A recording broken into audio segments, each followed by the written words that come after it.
Good evening and welcome to our Covenant Healthcare sponsored pregame show here on Bay County TV. I'm Jeff Doan along with Colin Weber.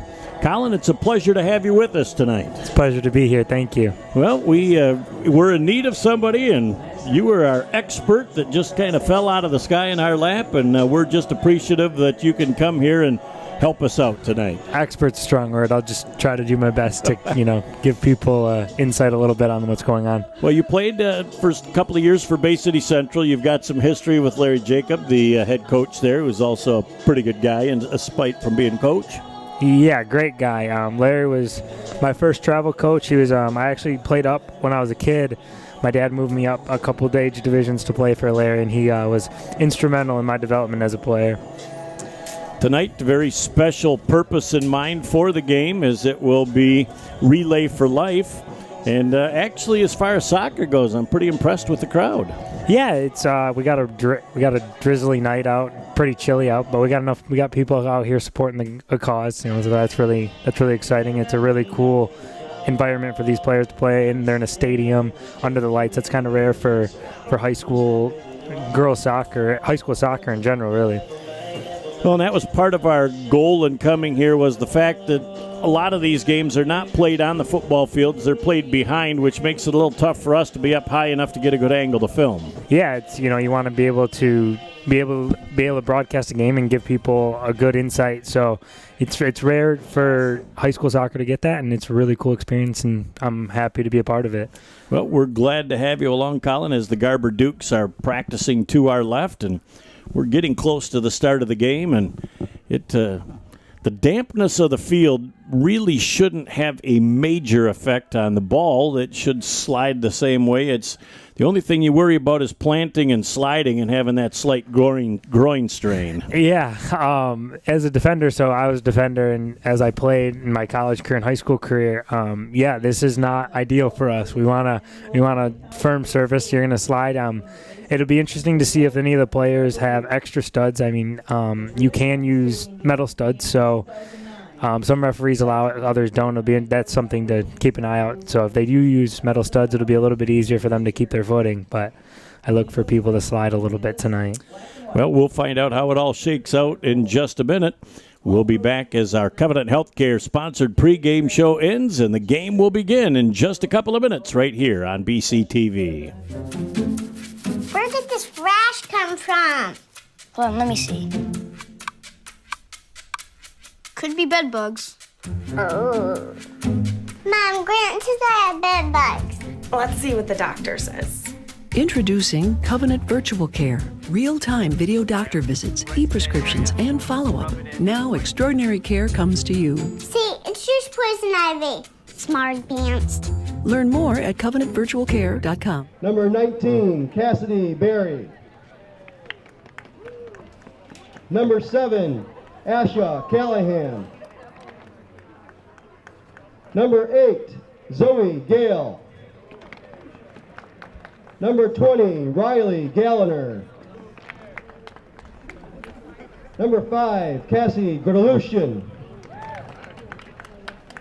Number 2, Megan Groove. Number 12, Emma Miller. Number 1, Abigail Newsham. Number 10, Sammy Olson. Number 4, Angelica Rodriguez. Number 14, Emily Shorkey. Number 15, Jenna Tilley. Number 3, Olivia Willett. And number 13, Abigail Weisenbach. And now for our Essexville Garber Dukes varsity soccer team. Number 9, Keely Belser. Number 6, Skylar Roca. Number 7, Hannah Shorkey. Number 17, Carrie Smale. Number 24, Mackenzie White. Number 4, Isabel Baranski. Number 20, Madeline Denham. Number 19, Josie Thurston. Number 2, Rachel Hahn. Number 14, Ellie Klein. Number 21, Katie List. Number 25, Haley Moore. Number 18, Olivia Dwan. Number 16, Hannah Yachik. Number 3, Ellie Walker. Number 10, Natalie Van Tall. Number 15, Logan Rawl. And number 1, Anna Phillips.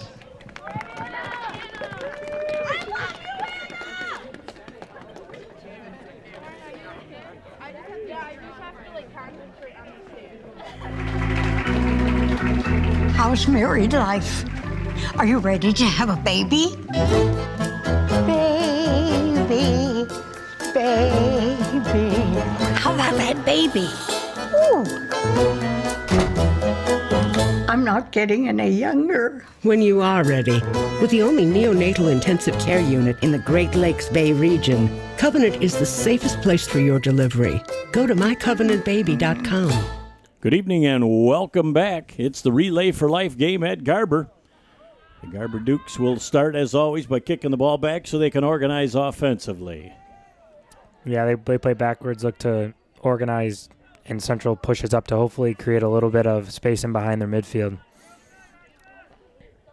That was Asha Callahan for Bay City Central, as we'll get names and numbers as frequently as we can. Cassidy Berry in the corner for Bay City Central as well. And we'll watch the referee will give us the directional point of whose ball it is. Number 12 coming in is Emma Miller for Central. It's a good win right there, almost in their defending third. Emily Moore kicking that ball away, and that's Rachel Hahn, as now she speeds up over the center line. Central with the steal on the way back. And again, names and numbers of these young ladies we're not familiar with, so by the time we look down, it maybe has been kicked twice. By the time we get back, we'll get more proficient as the game goes on. It's a good interception midfield. Looks like both teams are looking to play direct to their center forwards, play to the wingers. It seems pretty standard for high school soccer. They like to play very direct, quick, move the ball from one line to, they skip lines a lot. So skipping lines is it's an effective way to move the ball up the field quickly. It's a less technical than kind of playing combinations in the midfield. And as soon as the ball goes over the line, it is dead at that point. And you have to have a overhead pass in from the sidelines, correct? Yeah, both feet on the ground, full, has to go behind your head as a throw-in to be considered a legal throw. So we're working with a two-man crew tonight, so offsides is going to be tough to navigate. You'll more than likely not see offsides traps.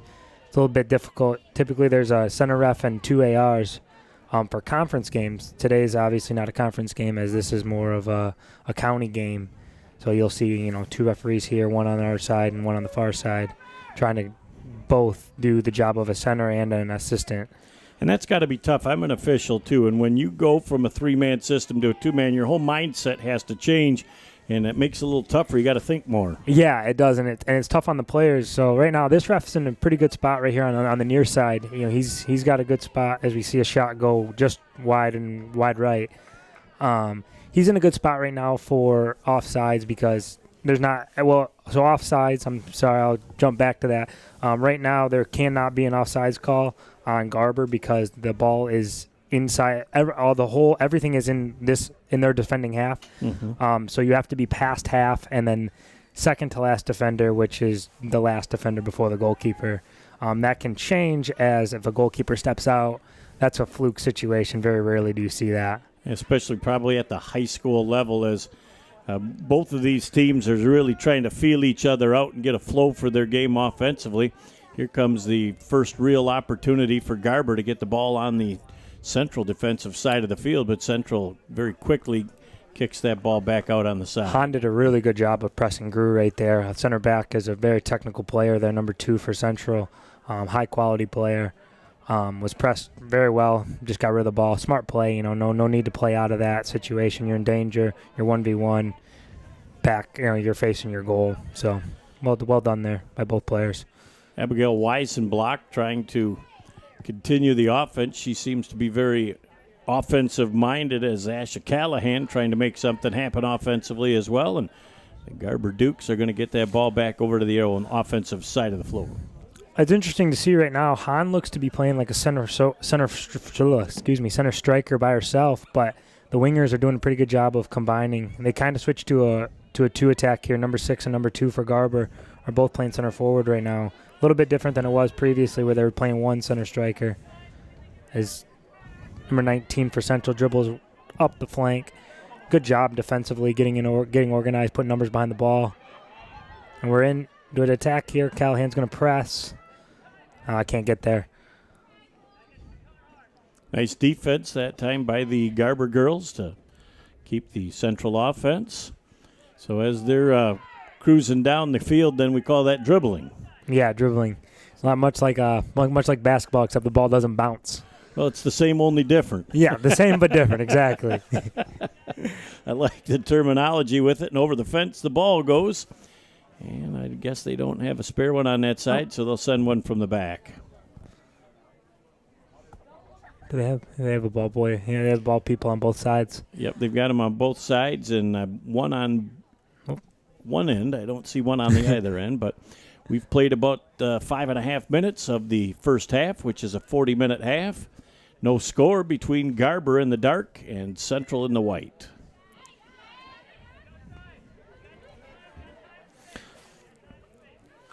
Hahn's in. Grew looks to come underneath and cut it underneath. Oh, really, really good defensive work there. Put her body in a good spot to win the ball off when Hahn goes to her preferred right foot. Well, I presume it's her preferred right foot as she cut in on it. I believe it is, yes. Yeah, very rarely you're going to cut in on your weak foot going to goal. But that's just a very, very experienced defender, knowing the spot that the dribbler is trying to get to and beating her to that spot. Yeah, she did a good job. Hahn was in, had a step. It looked honestly to me like she might have been it was really close offsides call, as we talked about earlier. It's difficult. She did a good job of pressing the line hard and making a good run. Got clean through, but Grew did a good job putting herself again, like you said, in a really good spot to win the ball there. Now you're going to have 2 feet flat on the ground and an overhead toss. And the ball kicked out again. Central's ball there. Looked good defensive work, good little poke out of Callahan. Tried to do a good job of holding the ball up with pressure on her back, but got poked away. As again with the head of steam. And look at the speed of the Central defender, number 3. Number 3 for Bay City Central, the Olivia Willette, to get back defensively. Yeah, you can't. That's something that Central looks to do. They look to have quite a bit of speed on that back line, but Garber up top looks to have tremendous athletes up top, on their forward line. So they're doing a good job of pressing. That's going to be an interesting battle to see how quickly they rotate players through to keep people fresh, or how fit the players are. Can they keep that type of energy up for an 80-minute game? It's difficult, especially in something like this. Your shoes get wet. It's amazing. When your cleats get wet, your socks are wet. It's not as comfortable to run as fast as you were in the first 5-10 minutes. Well, and that's a good way to get blisters on the bottom of the feet too, and those socks scrunch up a little bit. And yeah, absolutely. You're supposed to suck it up, and then you can't walk for a couple of days while the blister's healing. Foul called there on the wing, so we'll see a set piece here. There'll be, sometimes you get choreograph. This is going to be really important for Central to keep a mark here. Set pieces in this area, it's essentially a corner kick, basically. I mean, you're 20 yards out, but you're in the same spot. You're still going to swing a ball in as you would on a corner. It's just going to have it's going to be a little more direct and a little less bend on the ball when you swing it in here. Now, he just marked off 10 paces. He had to make sure the defenders were back 10 pegs from the corner kick? Yeah, so that isn't The rule is 10 yards off of the ball on a free kick. It's not always given. If I step in front of you 4 yards away, but I give you enough space that you're able to play a pass, it's not going to be marked off until the referee will say back up. But if they play it quickly, if they ask for 10 yards, they'll mark off 10 yards and you play off the whistle. So as you saw, he came back into position over there on the far side, blew his whistle, and the ball was played in. Nice kick, and one of the things they learn to try and do in a hurry as youngsters is you learn to keep your hands down at your side and try and use your head, and that's tough because you see it coming, and your natural instinct is to get those hands out. It's weird now. So the U.S. Soccer moved into under 11. I think it's under 11. Maybe it's 12. They're not allowed to head the ball. So it's going to be interesting to see how that pans out the next couple of years. That was a new rule implemented, as you're talking about, as an instinct. Emma Miller here on the ball. Really well done by number 19 for Garber. Josie Bunston did a good job pressing the ball. Central's in a little bit of trouble here. Oh, excuse me, foul was called. I looked down to get a name and missed a little bit of action. We know how that can transpire in a hurry. Again, as these two officials will probably get their work in. They're gonna get their miles in for sure, running up and down the flanks. So they're gonna give them 10 steps off. This should be an opportunity for a shot on goal for the Garber Dukes. Two-man wall here, kind of interesting. You're only 19 yards away from goal here. Surprised they're only putting two in the wall. She looks to go backside. It looked like a shot to me. Could have been a backside run. You kind of when you're in a situation like that, if they set up at least a three-man wall, you'll play something backside, and you're not hitting it with a ton of pace. You're looking to get near the backside post there. But if it doesn't go to goal, you have backside runners, as you saw Garber set up a couple runners, 2-3 on the other side, to maybe clip in a little driven pass there.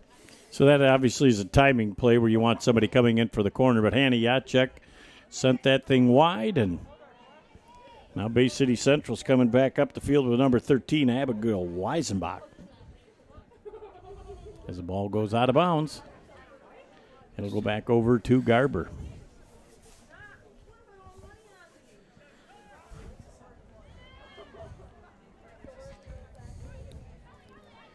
Both teams' backline defensively seem to be pretty solid. Yeah, both teams are playing a four-back, which is pretty common. The center backs are on both sides are given freedom to kind of run over and support their outside backs, which is good to see. You want to see back lines that are organized, especially as a defender. Like I said earlier, you want to see good organization here. Really good job pressure on the ball there by the Garber player. She drives up the midfield. Grew gets a touch on it. Number 3 for Bay City Central gets a touch, plays it out wide, and a long ball again. Looking to play direct. They have three players up top, so they kind of switch their formation a little bit. Maybe not necessarily formation, maybe tactics. Great save by the goalkeeper there for Bay City Central, and she dives on and covers. She got caught in a little bit of no man's land, made a pretty athletic play there, getting her hands up, just pushing the ball high and coming and diving on it to make a save. Riley Galoner with a big-time save and keeping this score 0-0. We have played 12 minutes of our first half in a great venue for soccer. Colin Weber and Jeff Doan along with you as we watch the activities, and it looks like goals are going to be at a premium in this one, Colin. Yeah, there hasn't been a clean attack on goal yet, and you can credit that to the defensive work by both teams right there. Really good play, good double team there. Number 10 for Central comes over, puts a body on her. Number 2 cleans up the ball. You see a lot of that at the high levels of soccer in the pros. You'll see center backs and outside backs work together, and you're seeing it here at the high school level, which is really nice to see. Means both of these squads are pretty well coached, as Megan Grew has been a very active defender for Bay City Central here in the first half. Look for her to get forward in the attack. If she picks up a ball about midfield, look for her to drive forward. She's a talented enough player to do that, and she's been given a lot of freedom moving around in the back line there. Number 20 for Garber gets the ball, plays inside. Shot on goal, another save. Madeline Denham, number 20 for Garber. Doing a great job is Galoner. She's made a couple of impressive saves thus far. Yeah, 2 back-to-back right there where she's had safe hands on them, bringing steady hands, bringing the ball down, keeping possession, allowing our back line and the whole team to move up. You know, and one of the things about soccer for people that aren't real proficient at it is sometimes to move forward, you move back before you go forward. You're trying to play angles and stuff, and people think, wow, you know, you're going away from their goal, but you're trying to set something up. Yeah, you see the high levels, you know, in international soccer, the best teams in the world they're using a possession-based style, and now it's really hard for that to be a style played if you don't train a ton. And so a lot of these players are coming in, you know, we're only really a month and a half into the season. So you've seen steps as possession throughout high school soccer this year as players get more comfortable playing with each other. You know, a lot of these players who play club don't necessarily play for the same club. So it'll be it's a work in progress always in the high school season. And again, it's played during all kinds of weather conditions as the ball is kicked out of bounds. Last touch by Groove from Central, and was kicked last by Madeline Denham for Garber.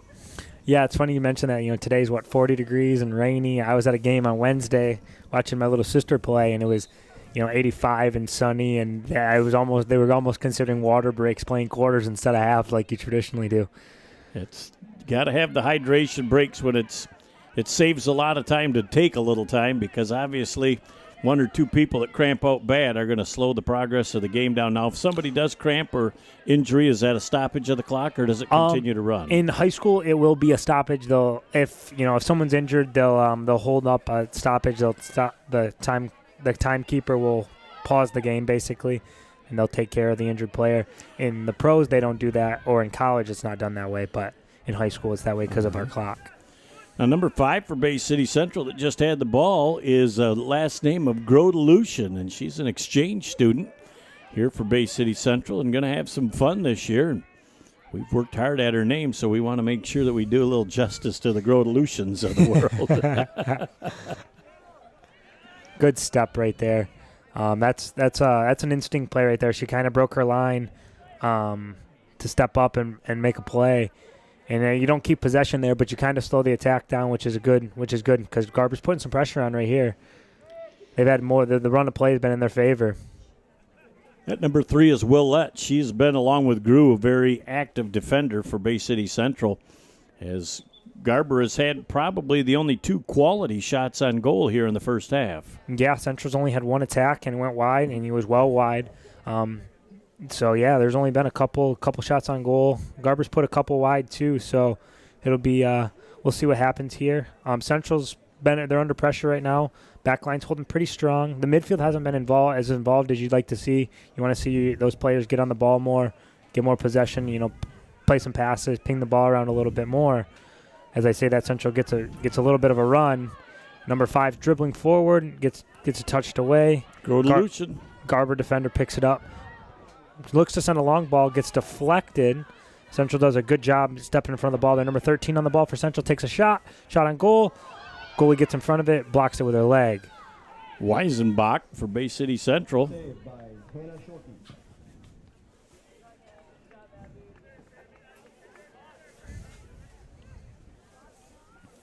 It's good evening and welcome back. I'm Jeff Doan along with Colin Weber, Jared and Natalie Doan on the cameras, Nick Page producing and directing. And did we have an offside call, Colin, as they stopped play? Yeah. Yep. So something that we thought might be a little bit tough to handle. They got in position and made an offside call. So Central right now, they're in a little interesting formation right here. It looks like a 4-2-4. That could have been just the way they lined up for that free kick. But yeah, it's a different look than what we've seen previously in this game. Grodelution is very active for Bay City Central. Last touch the ball, and it goes back over to the Garber Dukes. Unlucky there for number 20 for Garber. Madeline Denham. And again, you sometimes try and roll that thing down your body and try and get it to your foot, and everything doesn't always happen the way it's supposed to. Honestly, it was unlucky. She got pressed on her right hip a little bit by the defender, and kind of forces her to take that touch there. That's pretty solid defensive work there. You're forcing them as a lot of every sport. The out of bounds line is an extra defender. Risky pass there by Grew. Baranski's caught off sides. just slightly. Got away with that, did the Wolves right there. It looks like they were beat defensively, so had it not been for the offside, would have been pretty much a one-on goalie. Again, the crowd keeps rolling in here, Colin, and the rain has subsided, so people finally figured out, hey, it's not raining. I'm going to come out and watch some of the Relay for Life soccer going on here at Garber. And we got a Baranski dribbling inside. Ouellette's on the defensive. Baranski does a really good job to beat the defender, and that looked like a penalty to me. The referee waves it away, says no penalty, says she went down easy. That's a tough call. It didn't look easy to me. It looks like she got her legs caught up, and whether it's incidental or not, if you take a player out, that's a penalty.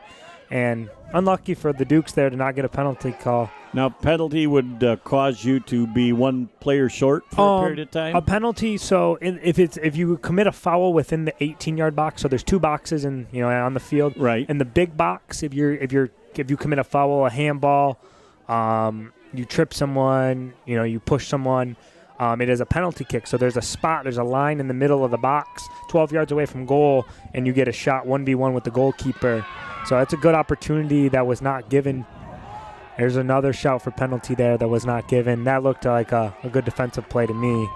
Again, I'm a little bit biased to the defenders. I'll give them a lot of leeway. Well, when you work hard, you should get the benefit of the doubt, and certainly. Whoa. Central takes a shot, and that's going to be a goal. Unlucky for the Dukes. The goalkeeper makes a mistake on the punt, gets dropped down to the attacking player, and she takes an open goal. Really opportunistic by the Wolves. You live for shots like when you're that. shooting that are wide open goal, and you don't have to hope that the goalie's moving left or right. You just get it over the goalie's head and watch it matriculate into the net. In 1916, Warren Miller chose auto owner's insurance for his new car. In 1947, his son made the same choice, as did his grandson in 1979.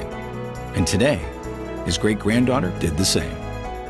As we reflect on where we've been, we're grateful to our independent agents and to those who put their trust in us, and to the generations who will.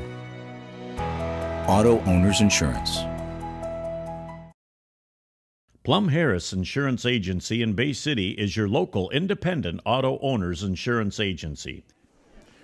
Goal was scored by Cassidy Berry, and her eyes got big when she saw that wide open net. Yeah, I mean, it's interesting. The goalkeeper for Garber's been doing that all night. She's been drifting to her left on her punts, and it's almost like they're trying to play up the left-hand side, left-hand flank.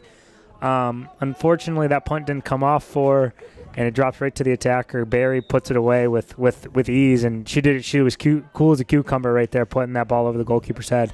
Sometimes you can get a little anxious when you see that net that wide open, and you can push one to the side and wish you had it back. Yeah, the thing is we talk about this with the players all the time. So when we're playing, you go to goal and you're like, oh, it's too easy. You almost want to baby it, and it comes off wrong.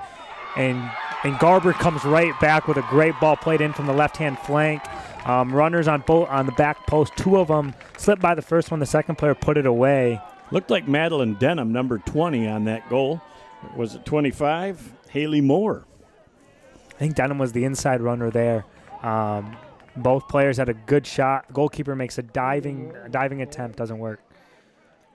Boy, again, the defense bites up on a play, and once the offense gets behind them, a perfect scoring opportunity, and Galona really was at the mercy of the offensive attacker in that zone. The Garber winger did a really nice job of pushing the ball past the defender. A lot of times players get infatuated with trying to skill moves and, beat a player with a move rather than just, hey, hesitate, put a body fake on somebody and push the ball past them. If defender bites on anything, a little body fake, a little head fake, and that's what happened there. The outside back bit on something, and we're in again. Grew's hustling back. Not Grew, Ouellette. Mm-hmm. Yeah, 2-3 looked the same to me, bad eyes. Yeah, well, no, that's all right. Haley Moore was trying to make it happen once again as she just got a taste with that first goal and said, I'm going to go for another. Back into the offensive zone, number 2, Sammy Rachel Olsen Hahn. Defending. Hahn puts one. Ooh, look to have a curler from the left-hand flank just inside the 18-yard box. Look to play back bar. Unfortunately, goes a little bit over. That's a difficult shot. She's a very, very good player. As you know, you've seen her abilities all night. She's very athletic, pushes the ball very quick, lots of speed. She's been in behind the defensive line all night. And when you're trying to come from that flank, are you trying to kick the ball so that it's got a little hook to it, a little English? Yeah, it depends. Like on that one, she tried shaping that ball with the inside of her foot. The first one that they played, I believe she played it in. I don't know. I can't recall off the top of my head right now of who had the assist. They're just trying to do, it depends what you're doing. If you're cutting in, she's cutting in on her right there, and she's in again. Hahn's in again. And that again, the referee on this side waves it away. That's a great defensive play by the goalkeeper. Goalkeepers honestly are given a little more leeway than most players. They really are. And that's part of the territory. They're going up for balls in the box. If a ball's swung in for a cross, they're at a little bit of peril to the other players. So they're given a little more freedom. That's a great play. Hansen again. She's been in behind the defensive line all night. Again, I can't state that enough. She's doing a very good job, putting a lot of pressure on those center backs. She's drifting into the center of the field right there. Everybody's shift over for Garber to put pressure on the ball on the throw in here. And look to work out. Oh, Callahan clears it away. Callahan switched from the right-hand side earlier in the game to the left-hand side. She's kind of playing an outside back position right now. She started at right winger. She's at left back right now for the Wolves. That's an interesting play by Coach Jacobs. Nice play by Olsen, Sammy Olsen, as she has got Essexville Garber's Rachel Hahn all over here as they're both fighting for the ball, and Central will gain possession.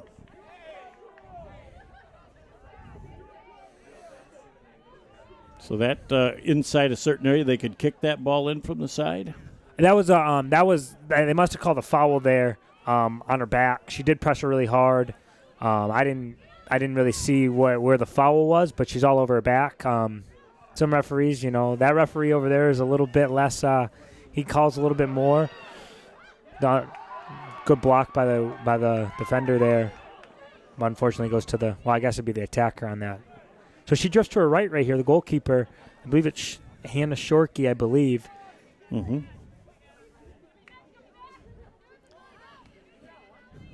Boy, and right on the line, but keeping that in.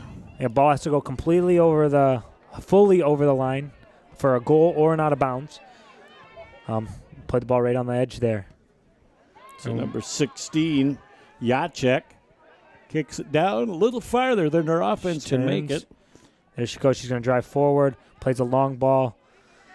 Tough when you're playing 1v2 against the center backs for the center forward. Needs to be right on her chest or right on her foot. And wasn't a little bit off there, but you kind of switch the run of play there. You move them deeper, you compress a little bit, and you get a throw in high up the field just outside the 18-yard box.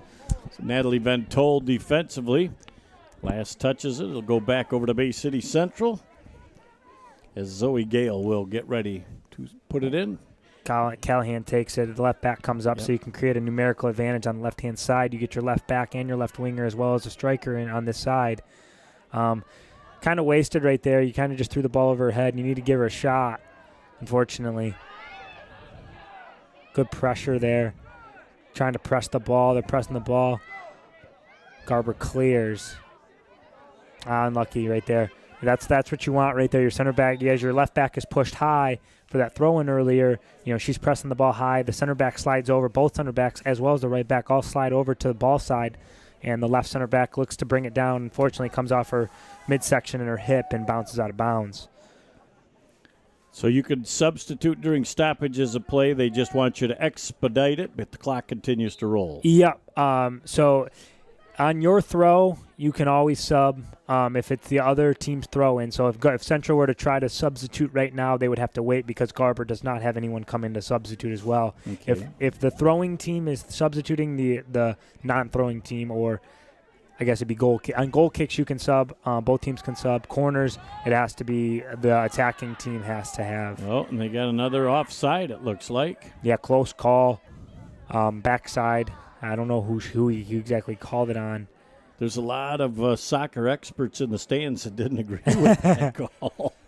Yeah, they think, it's tough out there on that official. He's got to be able to move up and down the line. But, yeah, Garber's not going to be happy with that call. It's a tight one.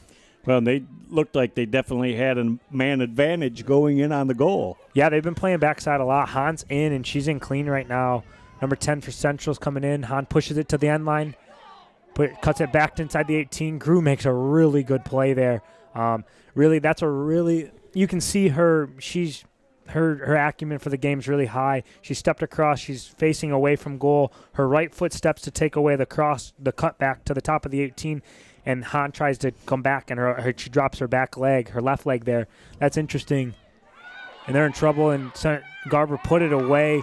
Goalkeeper cannot make the save off of a ball swung in from the backside. Skylar Rocha with the goal.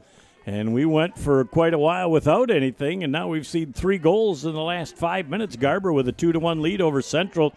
And Galoner wishes she had that back. She had it in her hands and could have been the slickness of the ball. Yeah, she had it. You feel bad for a player like that. It's tough because she's been put under some pressure, and she made some really nice saves earlier. But they've been mounting pressure all night. Really from after about the 10-minute mark, they've been really putting pressure on the Central back line.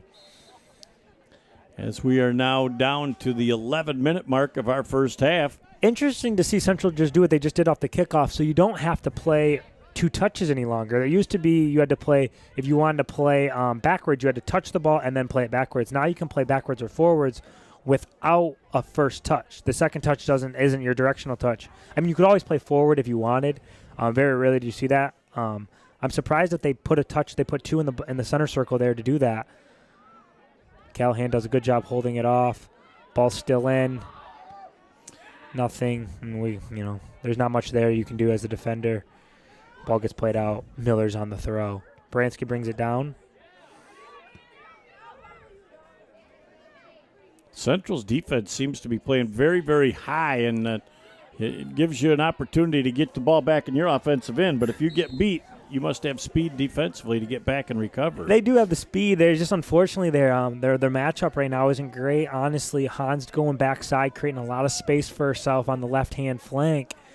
She's over there. You can see her right now. She's by herself, sitting in the center circle on the Garber defensive side. Literally, no one's within 10 yards of her right now. She's just kind of hanging out. Ready to take off. Yeah, just ready to run. And it'd be interesting to see if Central makes an adjustment to put a man marker on her. She's been really dangerous. But, there's some dangerous players on the field. Bransky's in the midfield. She's very, very good. You saw her almost draw a penalty earlier, beat the defender, and then the recovery, and then had her again, put her on the ropes, but was tangled up. Ball was won by Central, and they were able to clear the line. And we're in trouble, and Garber's in again, number 6 driving forward. And Hahn's in again, touch around the goalkeeper, really well done. Gru's in a great spot recovery. That's great team defense right there by those two. The goalkeeper puts pressure on the ball, forces a big touch. Hahn did a great job of rounding the goalkeeper. That's high-level stuff right there, pushing the ball. Goalkeeper's coming in from your right. You're dangerous, you're touching it right. But she did a really good job pushing it past her, but Gru did a great job winning the ball. Gru again in a great spot winning the ball there. Brought down by number 18 for Garber. Central looks to clear the line. Olivia Dwan.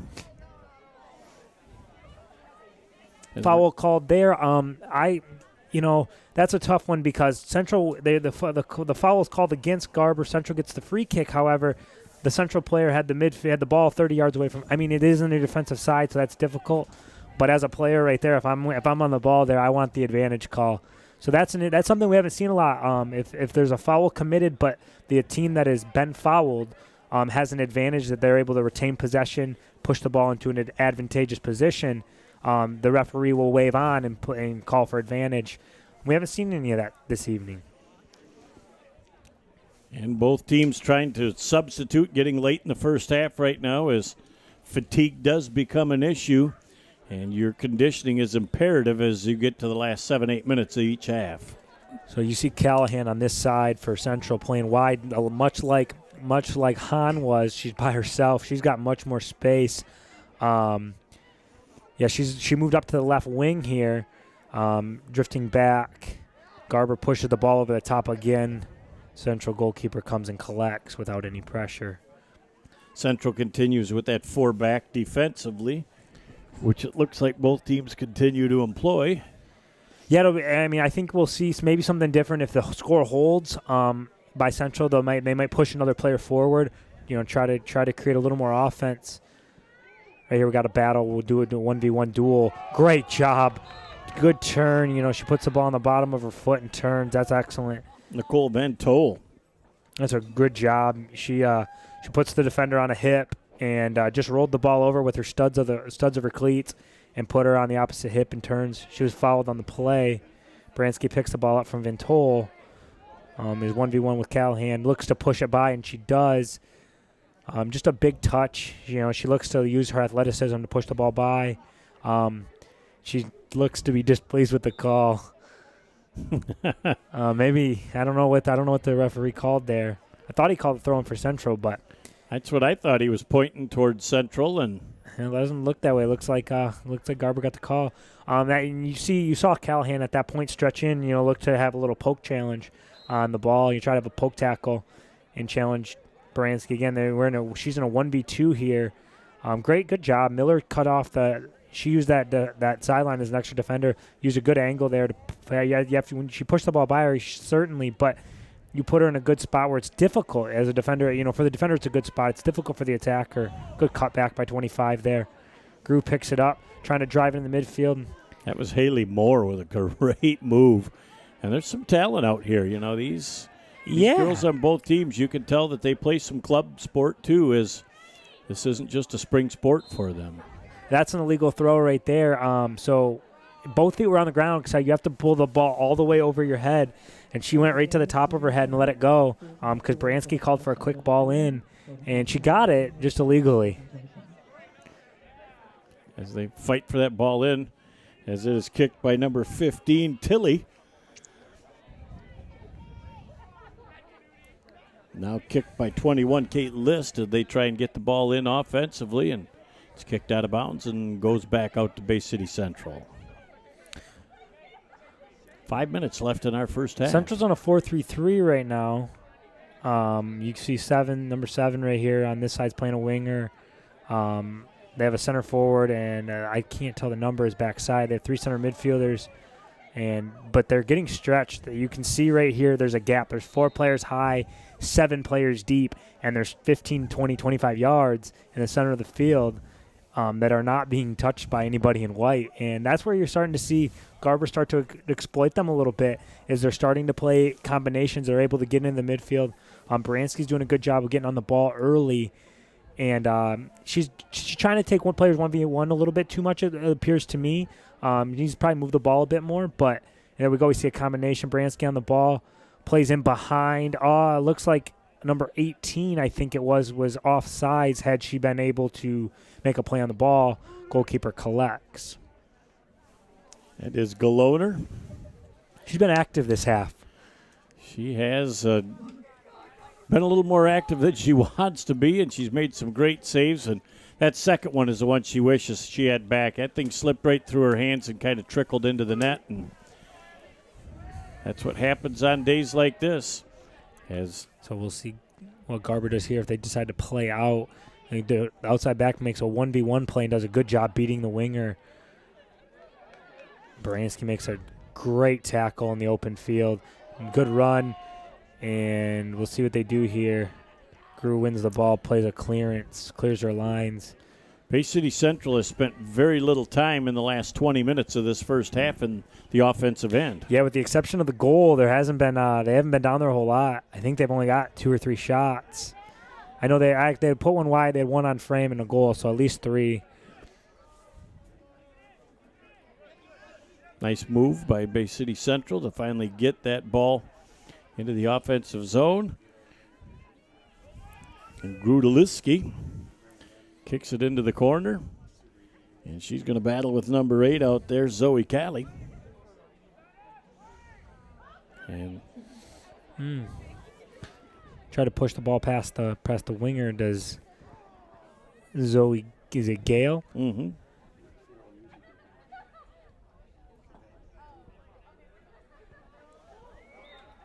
As that ball's out of bounds, and I thought Coach Jacobs was going to elevate over there up 12, 15 feet and get that ball on the sideline. He decided he didn't want to show all of his athletic ability at once. He's sporting a hat over there. He just shaved his head last a couple of weeks for to show Annie. He was Daddy Warbucks. Okay, his son just played in a play down in Detroit. I don't remember what it was. I talked to him about it. Very talented family, singing and acting, and athletically as well. They had 3 college football players. Yep, Dad put a few miles on the family vehicle trying to watch all the kids play. One of them, fortunately, was at Northwood. I think one Sienna Heights, and I don't know the third. They had 2 at Northwood. Tommy just graduated, and then Chris is still on the team. Wild shot. Oh, and that was almost a field goal. I don't know if you'd have got 3 points. No, it would have been 0 and not even a shot on goal. But yeah, it's a good attempt right there. You get a shot off early. That's what you're looking for. As you see an athletic back line for Central, if you give them time, you can beat them. You're seeing that a lot. You can beat them first time, with a body fake or a skill move, whatever it may be, a step over, a body fake. Hahn's been doing a good job, and then Bransky has too of slowing the defender down and then pushing it by him. But if you give them time, if you give them a second bite at the cherry, they're gonna take it and they're gonna win the ball a lot of times. So that ball seemed like it came right up and bit number 4 on the play of Baranski as she tried to go foot to chest ahead, and it hit her right on the chin. Again, another offensive play, and it's just wide of the goal. Interesting to see the goalkeeper Galliner step up right there. I don't know. I don't know if she's if she thinks a shot's coming near post, if that's like a scouting report on these players, if they're going near post. She's done that a lot where she stepped up, and a lot of times you want your goalkeeper to stay home and move over as they need. That girl's not in a really dangerous spot right there. She's on the left-hand side. She hits it, but she didn't hit it well, and it goes over. But, you almost want her to step over a little bit more and play a little deeper on her line. And when they're coming from the left side, that's usually the least dominant kicking foot. Yeah, it's interesting. A lot of coaches lately have been putting right-footed players on the left-hand side. They're called inverted wingers or inverted players because they'll do it with the backs as well. And what that is so they can dribble, push the ball down line, and then try to cut it in on their dominant foot. But I got no time left on the clock here, and they're still playing. So wonder if they missed time. They got they're running a half right now, but I don't know what they got going on here. I don't know. I didn't hear a buzzer, so I don't know if they. I think it should go buzzer at halftime, and I think they go 10 minutes for the half. I don't know if they know. I mean, they should have watches on. Central here. Callahan's on the ball on the left wing. Really, really good turn. Looks almost like a Cruyff turn, but not on the dribble. Well done. Pushes the ball. Unlucky to have a ball go out of bounds there. But, the turn was really well done. I don't know if I want to call it a Cruyff turn because Cruyff turn's really off your dribble, but it was the same body movement. You let the ball come in on one side. You almost fake like you're going to hit it and pull it back behind your other foot. Really, really well done there on the turn. Fortunately, Garber was in good position on help defense. Well, no time left on the clock, and we're still play playing. Continues. Ooh, that's dangerous. Relay for life bonus time for the first half? Free soccer, I suppose. It's like baseball, free soccer, but we get in the first half, not at the end of the game. Boy, Central at least having an opportunity to get that ball deep. Number 13, Weisenbaum. And that is kicked out. And Callahan takes the throw, which is interesting as they moved her up from left back earlier. She's the left winger right now. Oh, a little bit of trouble. Misplayed the ball there. Grew gets on the ball, played back, and that's half. Good for entertaining first half. We'll take a break, and we'll come back. We'll get a quick recap on the first half and set the stage for the second half right here on Bay County TV. Oh, hey, you got one of those insurance apps too? You know how this thing works? No, sorry. Ben, please. Wow, you can talk to your app? That's pretty cool. Not an app, it's my agent. In this moment, No, I'm fine, thanks. it's good to know you have a trusted, independent auto owner's insurance agent who's there when you need them. Great. Man, I gotta get one of those. Auto Owners Insurance. Plum Harris Insurance Agency in Bay City is your local independent auto owners insurance agency. Keeley's parting words to my coaches: thank you for believing in me and always pushing me to do my best. To the team, enjoy the 4 years you will have playing Garber soccer, because it really goes by fast. Congratulations, Keeley.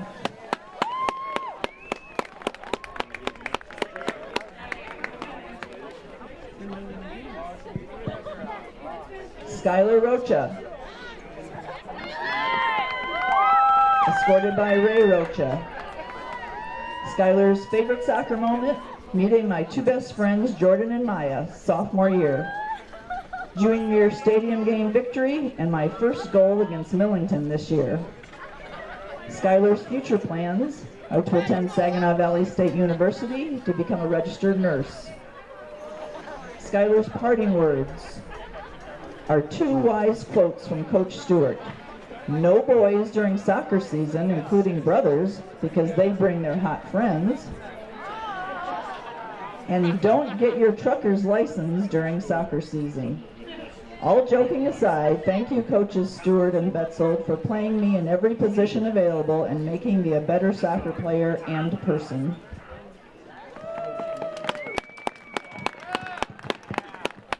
Victoria Schultz, escorted by Tracy Schultz and sister Jackie Schultz.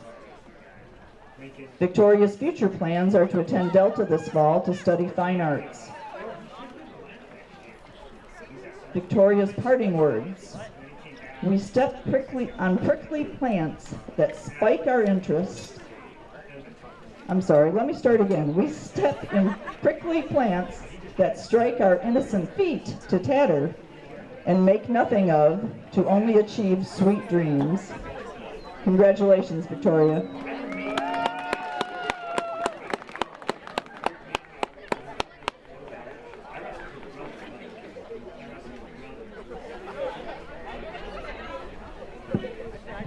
Hannah Shorkey, escorted by Jeffrey Shorkey and Shannon Savage. Hannah's favorite soccer moments are her team bondings at the Van Toll House. Hannah's future plans include attending Saginaw Valley State University Honors College to study biomedical science. Hannah would like to thank all her wonderful teammates and coaches. She says her playing time at Garber has been one of her favorites. In the words of our coach, Troy Stewart, if we win, it's because of great coaching. If we lose, it's because of our goalie.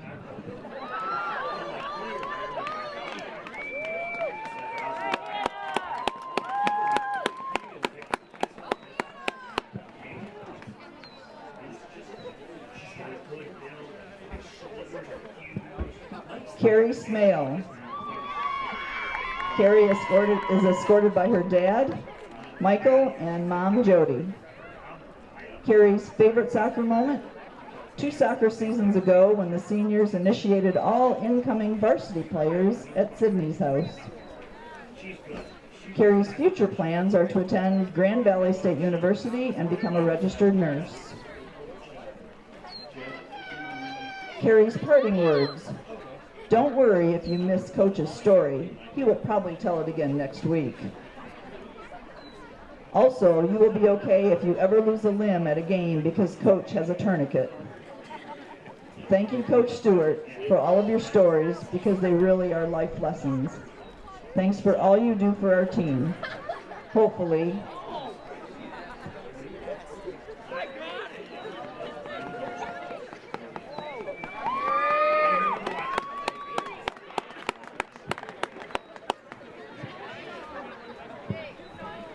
Mackenzie White, varsity senior captain. She's escorted by Thomas and Trina White. Mackenzie's future plans are to attend Michigan State University to pursue a career as a trauma surgeon. Mackenzie's parting words: things we lose have a way of coming back to us in the end, if not always in a way we expect. And when in doubt, go to the library.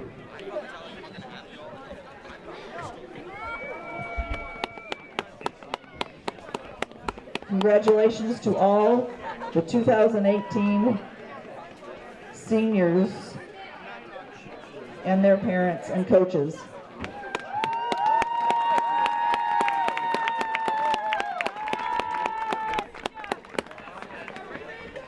I thought I'd lost my business in that fire, but my agent was there before the flames were out. He said, together, we're going to rebuild. We've got 25 employees who depended on it, and that's all that mattered to me. My independent agent and auto owners made sure we didn't skip a beat. I mean, we didn't miss a single payroll. Incredible. For whatever lies ahead, we're always there. Auto Owners Insurance. Plum Harris Insurance Agency in Bay City is your local independent auto owners insurance agency. Back at our Plum Harris Insurance sponsored halftime show, Jeff Doan along with Colin Weber. And Colin, in the first half, we saw about a 20-minute drought and then 3 goals in the next 5 minutes. Yeah, it was interesting to see the defenses hold really, really strong. Both teams were pressuring the back line really well with the front 2, front 3. And then we had 2 goals. Cassidy Berry opened us up after a little bit of a mistake by the Garber back line. The goalkeeper had a low punt. She picked it up early and had an open goal, and her eyes got big, and she took advantage of it. And then the backside, Garber pressed the ball up the left wing, had a good ball swung in. Two players had a chance. Rocha scored first. She had the goal. And then the second one, Haley Moore put away, and we had a couple opportunities at that that were tough. The goalkeeper made a little bit of a mistake on that one, kind of knocked it down, didn't quite grasp the ball, and Moore took advantage and gave the Dukes the lead before half.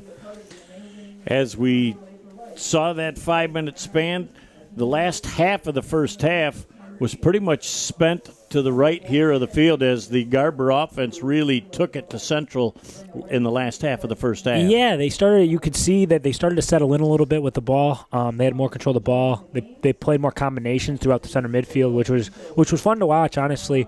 It was good soccer. They moved the ball pretty well, and they created opportunities. They ended up with 5-6 shots on goal. They did a good job of creating opportunities, and then they put 2 of them away. And if you can convert 2 out of 6 shots, you're sitting pretty good in a soccer match. Well, and Galoner really had no chance on the first goal, but the second one she wishes she had back, had her hands on the ball, just couldn't maintain possession. Yeah, the first one she goes and dives across to her left. Ball's played in a really dangerous spot out in front of the 6-yard line or 6-yard box, and she dives out in front of it and can't quite get there because you can't come off your goal line too far. And then Skylar Rocha put it away and was very opportunistic with that. And it was maybe 45 seconds after Central that Garber drew level. That was certainly a quick answer on their part. So we're ready for the second half. What determines who starts possession in the second half? So you had a coin flip in the beginning. You decided Garber had kickoff in the first half. Second half, they just rotate that, and they switch ends of the field. So Central will be attacking to our right. Garber will be attacking to our left. So we assume there's going to be 40 minutes of activity in the second half, but based on the... Yeah, I thought there was 40-some minutes in this first half. We saw zeros on the clock, and we kept playing. Bransky wins the ball early, drives at the center mids, pushes it past the center back, step up and make a play, win the ball pretty well. Callahan on the ball on the right-hand flank, looks to push it past. Really good defense by Elise Walker right here on the left-hand side for Garber. The left back did a great job putting a body on him. Used a little bit of an arm. You can get away with that, and I like seeing stuff like that right there. Little physicality in the game. Love to see them mixing it up just a little bit. I mean, it is a contact sport. They don't wear pads, but you like to see them having to work to get their feet on the ball. Yeah, only shin pads. That's all they got. Yes. They got shin guards, and that's it. But Hahn did a good job right there. Had a nice little nutmeg on the outside back here, the right back. Miller, I believe it was. Emma Miller pushed the ball. Unfortunately, the center back covers. and wins the ball for Central. But now we have number 3, Elise Walker, coming up the left-hand flank, wins a throw for the Dukes. She gets both feet on the ground. And Miller wins a header over Hahn, and ball looks to run out of play. And it's still in. Hahn does a great job pressing the ball right here on Willette. Willette pushes the ball. That's obstruction to me. You're not within playing distance. Yep. So yeah, he looks to be given a yellow card on that. So we'll stop the clock. And I think she has to sit for a minute. So they'll have to sub. I don't know if there's a time length on it, or if it's some leagues do 10 minutes. If you get a yellow card, you're out for 10 minutes. It's almost like a penalty box. So there's a yellow card and there's a red card, and the red card is something you definitely don't want to see. Yeah, you're down a player for the rest of the match. So you put your team at a disadvantage numerically, and then you're out for the next game. And if it's a violent misconduct, which is basically a punch, or you lash out very harshly at someone, you're out for maybe 3 games, up to 3 games. Miller looks to get a touch as Callahan plays backwards and pushes it out of bounds. Can't quite control. Hahn's in again, coming up. Looks to go cut in on the right. Grew does a good job, plays long, misses Callahan. The Dukes control. Hahn plays this in. Baranski's in behind the center backs, cuts in on her preferred right. Looks to swing one in, goes over. She again looks to shape that. I'm surprised she didn't put her lacer through it. She hits that with the inside of her foot. She cut back with a little bit of a step over, cuts back in on her right, and uses the inside of her foot to try to put a little, as you said, English earlier. Looks to shape the ball a bit and puts it over. Good attack by the Dukes. Yeah, they definitely make that extra pass to get to the best percentage shot available. And it was on goal. It was just up over the top of the net. They look to be a very unselfish group. Looks to do pretty well with moving the ball. You see some talent in the team, They seem like a pretty young team. So most of their players are underclassmen. Miller wins the ball, plays up the line. No one's there. Callahan cut was really, really deep, helping support defensively. Van Tol did a really good job of using a shield there, body shielding out, clearing out some space to be able to move the ball, but Central wins. That's a good pass right there, but unlucky, a little bit long on the pass, a little too hard, didn't weight it appropriately. Callahan gets in front, looks to keep it in on the byline, and she is able to beat the defender. The goalkeeper does a great job, and she's in a lot of trouble if that ball gets over her head. Central's got 2 players crashing in backside. Callahan did a good job winning the ball there. Good pressure. Rolls it out. Again, drifting to her left. She's done that all evening. That's interesting. After a mistake, she's still confident enough to do it. And Hahn's in again. Boy, the Central defense between Grew and Willette have been very, very busy tonight. They're fast. Those two are fast recovers. I was talking about it earlier. You can beat them with a first move, but don't give them a second chance very often because they get back. They're really athletic. Speedsters in the back. Baranski and Callahan collide on that challenge.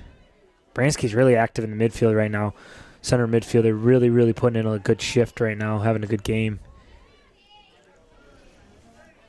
Central finally Barry brings wins it. the ball with a good little turn.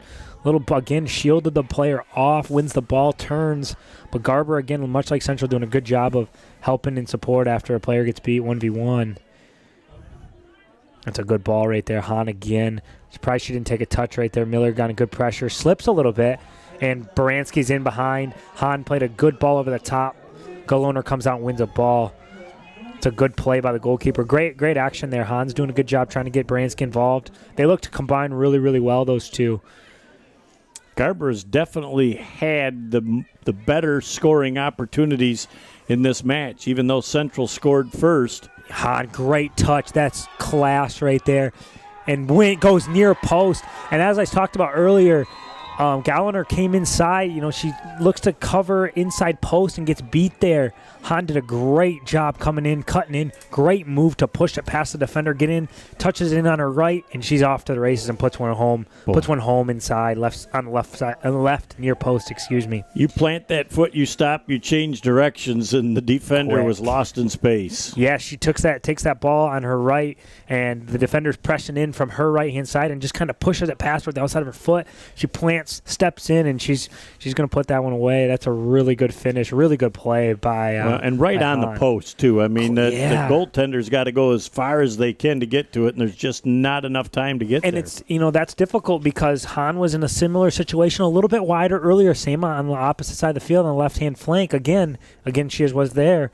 She put one in across, and they score off that, and then they score off this one, and yeah, she's having a good game. So you put seeds in your goaltender's thoughts that you're going to go wide, and then you go short. Yeah, because she cuts one back, and they're unselfish. You talked about it earlier that they're moving the ball pretty well. They're always looking for the player who has a better chance at goal. And, there's not many opportunities that are going to be better than that one. She's in front of the goal 15 yards away and, takes a touch and hammers it from 12. With a player with her talent. Oh, yeah, she's playing really well. She's someone that I came into the game knowing a little bit about, and I've heard of her playing through club, and, she's living up to the billing. No, it was definitely a thing of beauty. It's 3-1, Garber on top over Central. As Jeff Doan and Colin Weber with you at Garber. Garber is in the dark jerseys, Central with the white jerseys. And since Central scored first, they have spotted Garber 3 straight goals and a 3-1 lead for the Garber Dukes. And Told does a good job there, putting her body in a good position to win a throw. I mean, yeah, it's not the greatest thing in the world. You'd rather have have possession of the ball at your feet with your attackers. And Han's in again. Coming in off to the races. Big touch. Gallagher comes out again, and that's going to be a pen. Goalkeeper came out. Han does a great job pushing the ball past the goalkeeper. That's the second time she's done that. Unfortunately, on the first one, Grew wins the ball. This one, there's no one in behind. She's off to the races. Galoner has to come out. Has to make a nice play, try to make a play on the ball, and someone with Han's ability is be able to push that past her and give themselves a great chance to go up by 3 here as she looks to come and take the penalty. Colin, is she going short or wide? I think she's going to go low. I think she's going to go low to a corner. She placed one really, really well earlier, so I think she's that type of player. And you see, she's not a big, strong girl. She's an athletic, lean, very fast player. I think she's going to come low on the near side post. Think she's going left? Yep. Yeah, I think so too. She pulled one back on her shot earlier. So yeah, we got the clock running right now. I think it should stop, but maybe not.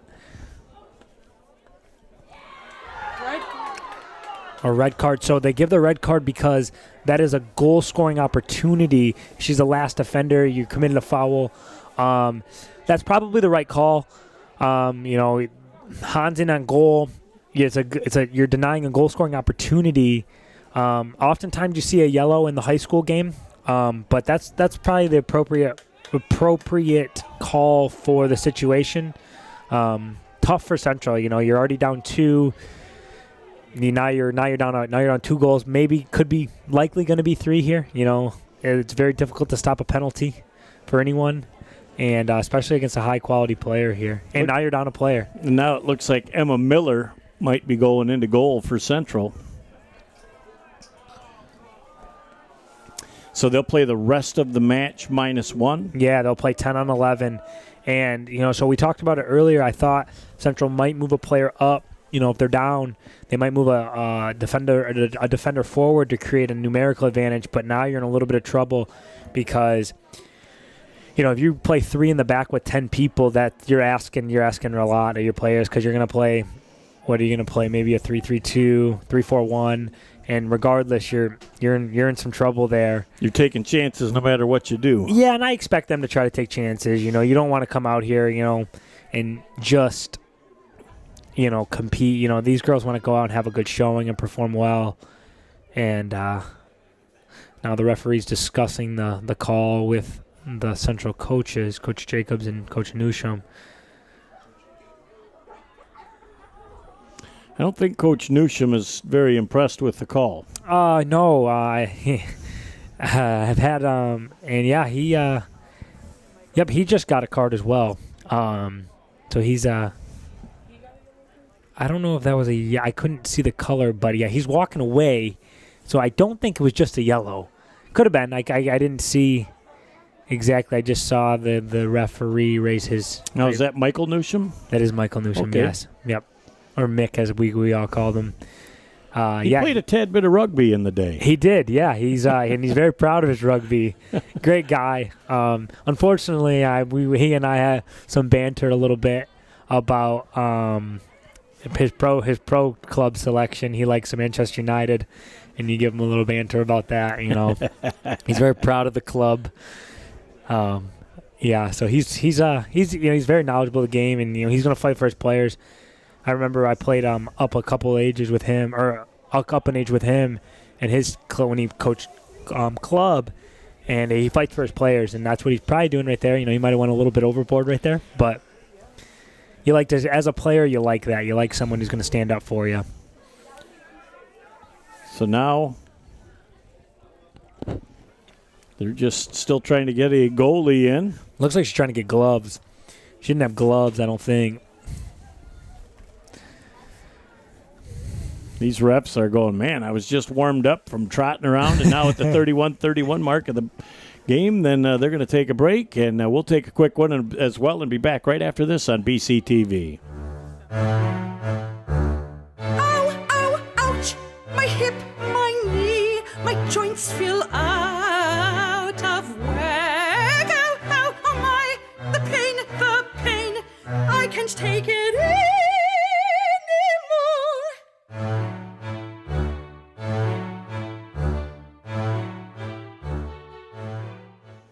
All right, back here at Bay County TV. Looks like we're ready to go. Central has got Miller back in net, and Hahn is ready for the penalty kick. Central's lined up a little bit weird if this goalkeeper makes the save. She went right and just put it in a really good spot. Hit it well, struck it well, put it to the left-hand side of the goalkeeper, her right. And we were both wrong. I thought she was going left. I'd say so much for my social skills in soccer. I say low and left. She goes high and right. I think she would have scored either way. Yeah, she put that ball in a good spot. Goalkeeper's got a tough one. That kind of makes sense with what she was doing earlier on the ball. She was kind of shaping things on her right, stepping in, hitting it on the inside of her foot. She did that earlier on a shot that went over, but she did the same thing on the penalty and put it away, and Garber takes a 3-goal lead with 31-31 left. I would say the way she's played, she might be able to go for the soccer hat trick. The hat trick, yeah. And she picks the ball up again. Not a very good pass. I don't necessarily understand that, And Hahn's running at the back line again. I think Hahn will be a marked person. I think they'll try and swarm her no matter where she's at, but she's just so quick and athletic and has that ability to get to the open spot. Yeah, I thought they'd do that early. And again, you see her right here. She's by herself. She's by herself no one within 20 yards of her. Central's got an opportunity in the box here. And another penalty is going to be given. And that one seems softer than the one on Baranski earlier. I thought she could have earned a penalty earlier. We'll see if there's any further action taken in terms of cautions. Now, players would never do anything to sell that minor contact, would they? In the high school game, it's difficult because, in college and high school, the game's a little more physical than it is overseas, like you see on TV. You don't see that as much in this level. But, yeah, if you're in the box, I'm not saying go down easy, but, you might see someone go down easy. We got Olivia Willette with a penalty kick. And she puts it away, bottom left. It in. That's what we thought was going to happen on the other end. And so Central shows some fight that with down a player and down 3 goals. They show some fight with the 30-51 mark remaining in the game. They bring the deficit to 2. And it's still an uphill battle. You still got a lot. But, as open as the game has been, as direct as you've been, maybe you're able to nick another goal. And realistically, you're looking to get one before the 10-minute mark. You got 20 minutes to get one. You try. That's a lot of things that you talk about as a team. You're down you're down 2 goals. You say, we need to get one with 10 left to give ourselves a shot, because then, you got a puncher's chance with 10 minutes left to go get one. Pressure gets tight. They're going to start sitting a little deeper. But it's difficult to press numbers forward and force them to sit deep when you're down a player. So that red card now looms big because you can't really push a player forward as much as you'd like, because as you see right now, they're playing 3 in the back. So Willette moves out to right back after the red card, and that seems like a good position for her. And Hans in again, and she cut it back across, and that's going to go, and Baranski puts it away. Wow. Unselfish playing, yeah. Han, she, for me, has been, player of the game for me so far. Definitely. Unreal. That's where you're talking about right there is you can't press that forward. You're in a 3-back. So earlier in the game, Central was getting away with their outside back would get beaten, but they had 2 very athletic center backs that would cover, and now you move one of those athletic center backs out to right back, and she's still athletic, but she's having herself a day, and it's a tough matchup for anyone on the field, the matchup 1v1 with her. And then Gru's in a bad spot and is trying to direct the back line, and no, there's nothing you can do about it. Baranski's in a good spot inside the 18, sitting 12 yards away, and just kind of let it run across her body and just I wouldn't say misdirected it either. It almost just like nicked it and goes back post. Well, and for Han, too, you've got somebody that's got a great legitimate shot at getting the hat trick, and they find Baranski coming down for a better angle and selfishly just give it up. Yeah. Selflessly. Yeah, unselfishly. Yeah. She's good player, really good player. Yeah, definitely the player of the game thus far. From what we've seen, we still have got 30 minutes of activity left, but Hans certainly has done it all tonight for Garber. And you've seen defensive work out of her too. She's not just stuffing the stat line. She's done really well in challenges in 1v1, putting a lot of pressure on the outside backs. And Central reverts to a 4-back here. I think they almost have to. Yeah, you do. You can't give the player so Baranski's, you see her move up higher in the field right there. She moved high to be able to receive that ball. She's in a good spot, and Han is unbelievable in open space, very quick. But they moved Tilly back to right back. Willette moved inside back to right center back, and Gru wins the ball there, plays. And Central's unable to really play out of the back right now, and it's not. And Garber's helping with that. They're putting some pressure on her, but you need to be able to. They're beating the first player, which is really Garber's pressure, is the initial defender on the ball, and the second you beat them, and they don't really have a second player pressing the ball, and you need to be able to pick out a pass. And they're unable to do that right now, just because they seem a little rattled to me. Like that red card seemed to bother them a little bit, and it should.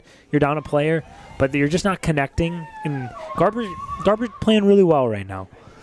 Garber is really on top of their game, and boy, the thing I notice about Garber on those side outs, Colin, is they get the ball in a hurry. They don't take any time for the defense to set up. They take it quick, and they almost choreograph it a little bit. They always have a player running in between the 2 defenders. So someone for Central a lot of times stepping towards the ball, and they're not really checking their shoulders, which is a really, really big coaching point that you can get to. And you hear it a lot in the youth game. Check your shoulders, or some people say refresh your map. So what they're doing is that they're looking at spaces because people are moving all the time, and Garber's taking advantage of Central not doing that. They're moving in behind, and they're getting a play. They're throwing a ball in quickly, as you said, to a player who's making a run, and they're being able to take that momentum forward towards the goal to create pressure. And it's really good to watch. They're doing a really good job. That could be something they work on in training. It appears that way. I don't know that to be fact, but just how well it's going, they seem to work on something, or at least discuss that in walkthroughs. Most of the game has been played rain-free. It looks like the umbrellas are coming back out as a light rain has taken over the field again, and it maybe was just starting to dry out a little bit, and players' footing has really not been as big an issue as we thought it could be with the wet surface. Yeah, I've only seen one slip earlier, and that was against was outside back against Han, and that just may well have been her talent. You're trying to give her respect, and that's the only time that I can remember seeing anyone really have footing problems. We see another illegal throw; it did not go all the way over her head, That's the second time Garber's done that.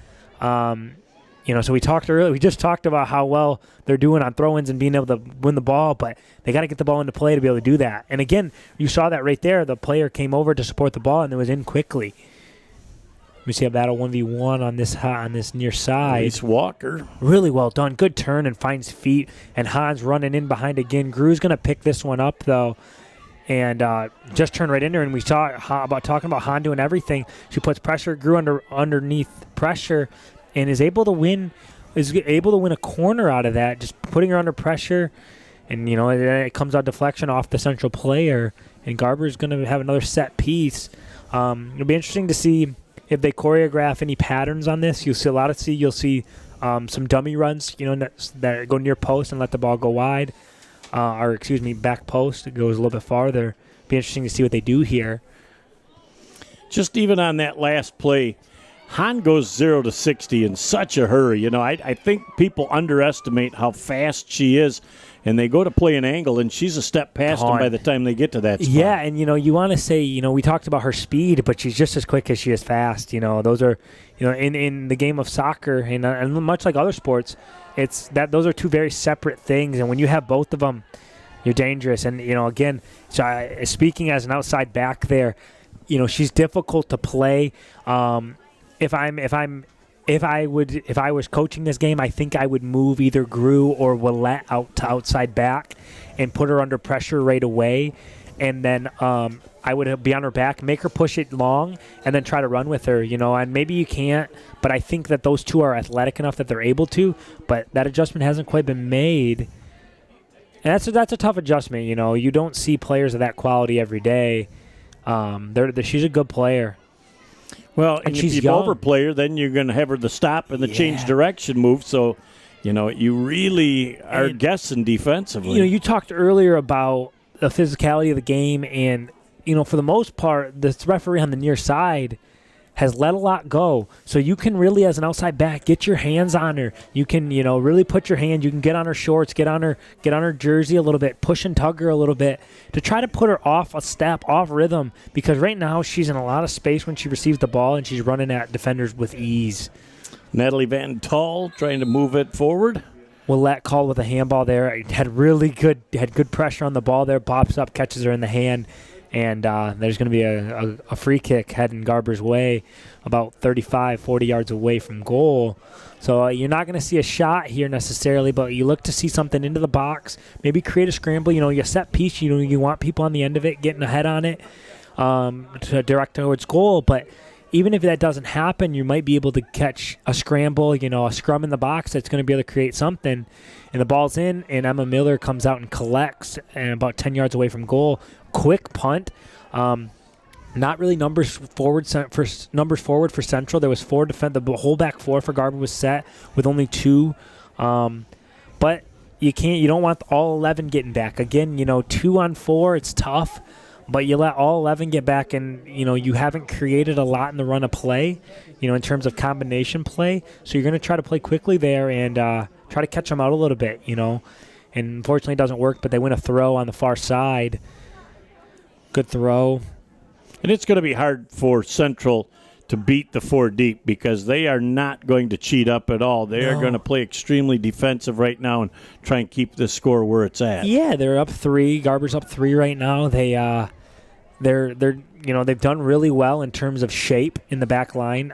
They kind of playing the center back right now is playing a little deep. But 24, the other center back, looks to retreat. She's pressuring the ball, and there's a little bit of space in behind right there where Callahan's going, and she's driving the ball in there.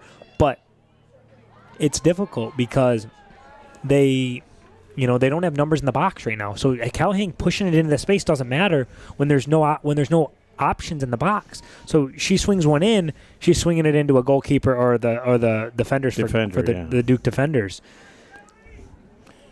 And that's a step. And, again, great play by Han, just pushing the ball right past Willette. And she's in, and we're going to have a shot at goal. Great stop by Miller. Wow. Gru picks it up, driving forward. Is going to take her on. Or that's Willette, excuse me. And misplaced pass there for the Garber Dukes. Probably the first time Han hasn't been able to get to a ball all night. Right. She seems, just picks up balls so easily, like a spider, It seems like she's got 8 legs out there picking things up. She just always seems to be around the ball, too. Anything mishit, and she seems to have a And you see it. They even if one of their teammates misplays a pass, she's giving them confidence to play the pass because they know she's going to go get it. And, so you see that occasionally where – and she's in on again, hustling quick. Ooh, and it makes contact with the goalkeeper, but legal. Nothing there malicious, just a little run in there. But, yeah, you see it, right there, like that pass right there that we just saw. Han gives players confidence to play that into her because they're like, yeah, she's going to go get it. So I can have confidence. Even if I don't play it perfectly, she's going to give me a shot. And that's something that you see, I know as an outside back, if I play a ball up the line, I just want to give my player a shot. And you want to play into a tough spot. You just want to give them a chance to be able to make a play on the ball. And Callahan touches it past the defender, but a little long, a little heavy touch there as she pushes it outside the touch line. Yeah, they're going to make that's another thing that Central is not blessed with is great depth. No, they got 2 players on the bench right now that are active, and I don't know if one of them is Galoner that has a red card, so they might only have 1. But even if it's not her, they still only have 2 subs. That's difficult. You see Garber, they've got 6, 7, over there. And they've used them freely, yes. They've used them, and that's an advantage, And it's, you want to say, the players are fit. They'll be able to play a full game, but it's hard. It's not the pros where you only get 3 subs. That's not how this game works. Right. And what do you think you run, about 4 miles in a match? Yeah, at high school level, and we got an offsides right there. Yeah, I mean, I know I did a test. We had some testing of when I was in college. We did testing of how far we ran. I was playing in the midfield for a little bit. In one game, I ran like 6.5 miles. Wow. And at the end of it, you're like, I need to go get an ice bath. I need to go get in a tub or something. And yeah, it's hard, That's why you marvel at the professional level when they were only allowed 3 subs and they just pushed the go button. There is one. It's interesting. There's one. Well, it's not even the same in club. There's called the State Cup, which is at the club level. You're allowed. If there's no limit on substitutions. But if, like, let's say you went off right now, like Han just went off, they had a couple players just go off, they're not allowed back in the half. They're done for the half. If you get subbed in the first half, you can come back on in the second half, but not in the first. You're not allowed to come back in the same half. Garber's pushing again. Good tackle by Tilly there. She gets a block in there. Central's looking to combine there. We had a couple passes strung together. Callahan's holding on the ball a little too long there. She's got to move the ball more quickly. You could have played that pass first time, and then maybe you have more options. But when you get 1v1 and you hold the ball up there, you give time for that back line that we talked about was very organized, and they're not going to step up. They're not going to give you opportunity. They're not going to give you free chances to play in over their head because really that's the only way Central's been able to play. They had one that was a defensive error by Garber that they capitalized on, and the other one was a longer direct pass, and they're running into the box, and they are able to pick up a penalty there. But yeah, you haven't really shown them that you're able to combine and create chances there. Number 14 on the ball here swings it. That's better tempo out of the Wolves there. They're able to move the ball a bit more quickly. It breaks down, but you like to see that type of tempo in the passing. It's moving, and Willette's going to pick that up, and she's quick. Willette and Groove for Bay City Central are 2 very quick defenders. Yeah, and they're doing as much as they can right now. Garber seems to be playing very well this evening, doing well, combining, and they have very talented players like Han, Baranski. They have Moore, who was able to tap in a goal today, and then Rocha scored as well. Those are just goal scorers, and then you have Van Tol, who's done a good job in the back.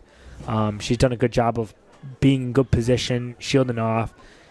And then Elise Walker has done a good job in the back. She's been playing in the back a bit, and she's done some good stuff in terms of positioning and being able to keep the ball for her team, win balls off the opponent, be able to play into her dangerous players, and that's good. As Bransky steps up to take this free kick from just inside half field, she plays it in, drops just outside the box. Miller bobbles it a bit, but is able to hang on. and the ref is going to call a foul. I think I wouldn't have called a foul there just because the goalkeeper has it in her hands. That's a more advantageous position than setting the ball on the ground. You're probably going to be able to punt the ball a little bit farther than you are able to set it on the ground, and that's what they do. Bransky picks it up in midfield, pushes it past Tilly, and she's driving up the left-hand flank, cuts left-footed cut, swings it across. That's a great ball right there. We wanted it a little bit deeper, but she gives her player a shot, and they're going to call offsides there. But she gave the backside winger a shot to make a play in the box, and it's not necessarily the most dangerous pass because it's not forward and it's not they're not getting on the end of it going to goal, but she gives her player a chance and they're able to keep possession inside in the attacking third. That's more important than anything else at that point. You want to have the ball just so you can maybe have a shot at goal there. 15 minutes left. It's 5-2. Garber on their home court for the Relay for Life game in front of as big a crowd, I believe, as they'll play against and with all year long. As we've got a few hundred fans in the stands here, and most of them with an umbrella. Yeah, I don't blame them. We're up in here. We're in a press box. We're able to stay warm and stay dry. Warm and dry. That's a nice combination. I like that. I like that a lot. We've been wet cold and cold. Wet. Cold and wet doesn't sound like a lot of fun. I don't know if I'd have been able to join you at that point. If we'd have been sitting out in the stands, we'd have been hunkered down. So there'll be another side out over to Garber again. So again, a quick throw by the Dukes. They swing it back to their outside back. She plays forward. They play it back again. I like that combination there. You're able to move the defense, and they're going to go right back to it again. And this time they keep it forward. She holds on the ball a little bit longer than normal, and it looks like Van Tol's going to get on the ball there, swings it over, and catches the bar. And I think that was caught by the crossbar, so it's going to be out of bounds. Yep. So if we have a ball played in and it does not, and it hits the crossbar, that'll be out of bounds. They'll set it as a goal kick. As they do right here. But that's a she pushes the ball to the byline and looks to swing it across. And it's a little, it's high, so it gives time to the defense to get underneath it. But that's a dangerous ball. As they're fighting for Josie possession Funston right now. over there.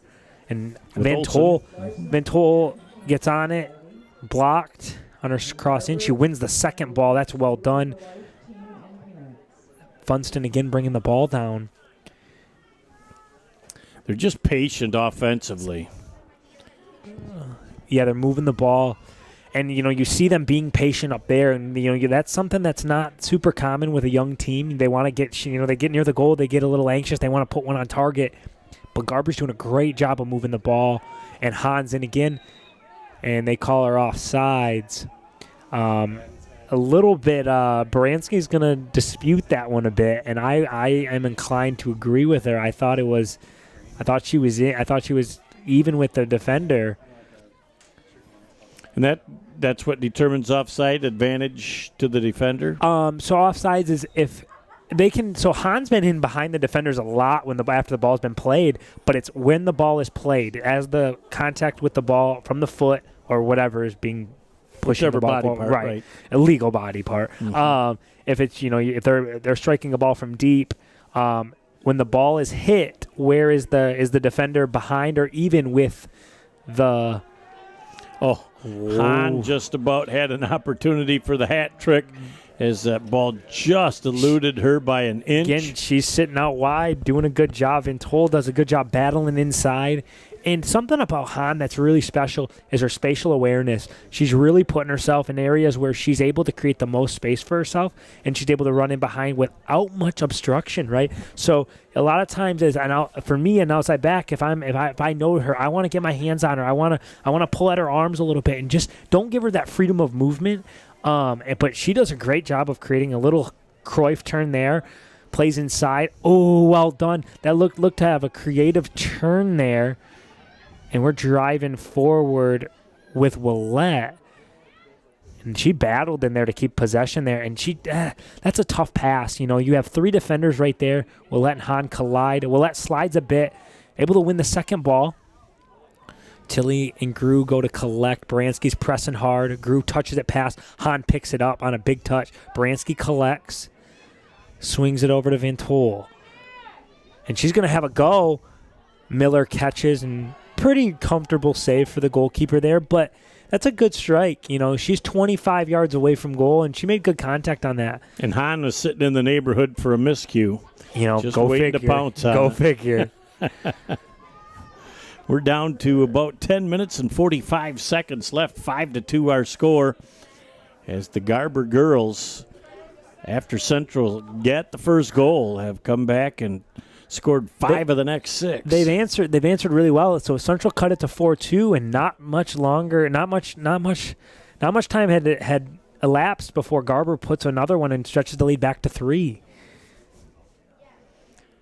It's Central being that one player short right now, it's very, very evident in the offensive And right end. here, you see it right here. They're playing a back 3 right now, and there is 30 yards where there is not a Central player. Bransky's sitting up top by herself. Hahn's in space by herself, starting to release out wide, and she appears to be onside. Very tight one. Hahn's going to go into goal, 1v1 with the goalkeeper, and Miller makes another great save to prevent Hahn from getting the hat trick there. Miller's playing out of her mind. Bransky from 30 yards away puts one on the inside of her foot, steps in, hits it, and curls it over the goalkeeper's right shoulder. That's excellent. She, again, we were talking about Hahn earlier being the player of the game, and Baranski's not she's going to try to dispute us on that one a little bit. Yes, she has something to be saying about it. Yeah, so that's her second of the game. Hahn has 2 as well. The other goal was Haley Moore, and then Skylar Rocha, I believe, leveled things at 1. And then Moore, I believe, got the second one. And then we had Hahn, Baranski as our goal scorers, as we have a 6-2 lead with 9 minutes left in the game here. We might have to have co-MVPs. Yeah, I wouldn't fight you on that one. I really wouldn't. Wow, it's just been and you see these excellent. two. You saw it early. You started to see it in the first half, and it's really, really opened up in the second half for them. Their combination play has been really good. Those two have been linking up really well. As we get a turnover here, Madeline Denham wins the ball off the defender over there, puts one in the box. Shorkey for Central. I believe it's Emily Shorkey who got the clearance there, but didn't clear it very far. Willette with the whiff. And we're back in, and Garber's going to have another go at goal. Not very well. That's a difficult. She didn't make very good contact on that, but it's not as easy as it looks. It's a little half volley. Ball's falling to you. Ball's wet. It's going to slide a little bit, especially she has synthetics on, which most players do. They have synthetic cleats, synthetic leather. It slides a little bit, on wet surfaces. Some players wear Kanga leather. That's a little bit better in this type of situation, but not everybody's got 4 or 5 pairs of cleats in their bag. Yeah. Some of us do, some of us don't. I'm not going to say which one I am there. Well, we know you have more than one. That's right. Too many. I have probably 3 too many. And they're player for Central press the went ball down forward. Short. And we're going to have an offsides on Skylar Rocha. She was just pressing the line a little bit. She was on sides on her initial run. The player on the ball took an extra touch, and she runs off sides there. That's tough. That's a timing thing that most people don't think about. You got to have that. The run's got to be timed really well for you to get in behind the defenders. This time again is down to 7 minutes and running at 6-2. As Garber has really Rocha does a good job bringing that ball down. No pressure on her, though. So that, as good as that touch is, she brings it down on her thighs and midsection there. There's no pressure on her, so it's easy. She can drop it, turn, and face up the defender. And when that's just too easy for her, When nobody's leaning on you. Yeah, there's no pressure on you. So even if you have a bad first touch, it's easy. And Rocha's going to press Miller right here at the box, and she's going to push it. Miller's retreating to goal here. I think Rocha should go to goal there. Have a go there. The goalie's not in a great position. Have a go there. You're up 6-2. It's not. That's a chance you could take. Yeah, go try to go get your second. But she get try MVPs. Yeah, with 3 people with the deuce. But she again, the Garber's doing a good job of trying to find the extra pass, trying to put people in good positions. That is really well done by Van Tol. Good a good challenge, shoulder to shoulder, and was able to win the challenge with a strong challenge. And she's pushing the ball up the right side flank. A miscommunication there. You know, you're looking at a couple things. A player, one of your center midfielders is retreating. The other one's going forward. Neither one of them stay pat there and want to receive the ball. A lot of space for the central player here in the central midfield. And she plays the ball and just just unlucky there. Maybe she can take an extra touch and allow more, slow the ball down a little bit, get on the ball, retain possession, and allow more players to come into the attack with you. How about the athleticism of the referee jumping over that out of the ball? way? Yeah, just to keep it in play. Now, if it hits him, obviously it's in play, and you just have to deal with it. But he did a nice job for that to not be a factor. Yeah, because at that point you're giving Central, not that he's intentionally or unintentionally doing it. He is unintentionally doing it. He doesn't want to. If he keeps that in play, it's still in, and you're able to still have a run at goal there. I mean, you are 60 yards away at that point, but nevertheless. As we're down to 5 minutes now left in this game, and Bay City Central is looking a little winded right now. Yeah, you're down a player, so, just the math on it. Now you're covering the width of the field, the length of the field, which is long, 65, 70 yards wide, 120 long. Now you're doing it with one less player. You're running a lot with 11. Now you're running a lot with 10. They'll sleep well tonight. Pushed it past her. Rocha's in on the left-hand flank, cuts in on her right. Roach is going to get it again deep on the left-hand flank. Good defense by Bay City Central. Grew gets a block there. That's a good block because you're in a compromised position otherwise, where the attackers are running in at goal. The defenders are just trying to get a piece of it to put the ball off course, so the Garber Duke players can't get on the end of it and put one away. As they've got a corner kick. Let's see what they've got going. Ooh. That nearly hooked in. And Garber's going to put that one away. A scramble in the box. We talked about it earlier. It doesn't necessarily have to be a choreographed play.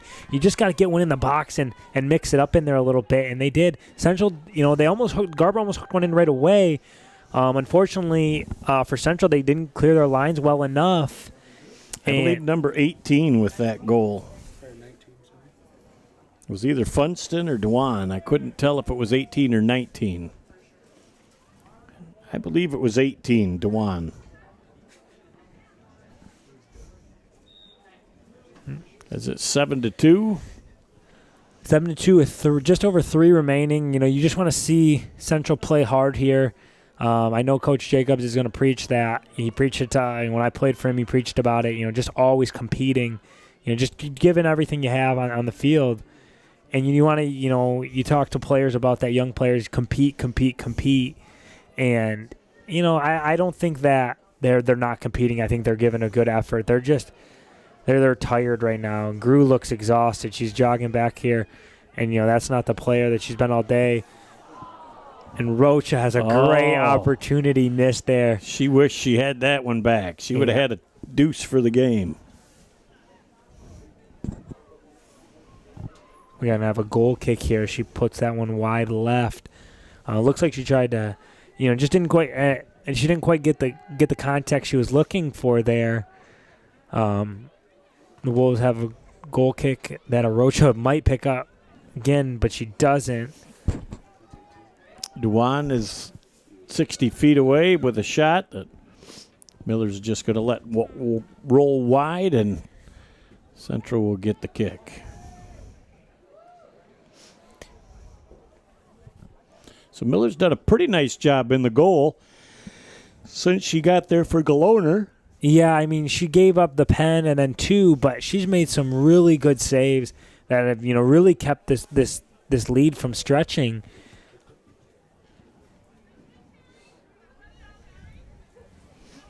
As it rolls out of bounds, as we're now inside a minute and a half left in a 7-2 game. Roach on the ball.